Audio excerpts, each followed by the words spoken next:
Pabor kay Major General Ariel Bernardo ang pamamaraang localized peace talks sa pagitan ng pamahalaan at New People's Army o NPA upang maisulong ang kapayapaan sa bansa.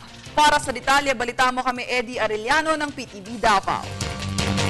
Umano sa isang localized peace talk sa mga rebuilding New People's Army ang commander ng 10th Infantry Aguila Division na si Major General Ariel Bernardo upang mas mapadali ang pag-usog ng kapayapaan dito sa Southern Mindanao. Marami umanong mga lokal na mga isyu na kayang lutasin ng lokal na mga pamahalaan, kagaya ng ancestral domains na isyu ng mga IPs na karamihan sa ngayon may sa mga New People's Army sa Davao Oriental, Cumbal at maging sa Surigao del Sur at Agusan del Sur. Na-reduce namin sa Davao Oriental as much as 95%. Sa ibang areas, more than 50%. So, nakikita natin ang mga remaining areas are in Cumbal, boundaries also in Agusan Sur and in Bukidnon. There should be a peace talks also, kumbaga localized in a way that there are some community level na conflict.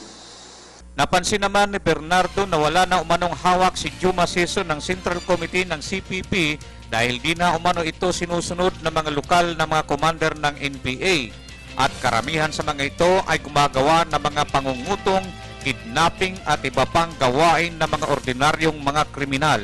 Even mga teachers, pinagkukulektan pa nila, small sari-sari stores, pinagkukulektan. So, naging burden na rin. So, when they get to realize that, yun na yun, people are coming out to help us out para we can stamp. Samantala, nakapuntos na naman ang kampanya ng 71st Infantry Battalion sa Pantukan Cumbal ng kanilang nasagupa ang grupo ng mga NPA na balak na naman sanang ng kaguluhan sa naturang lugar.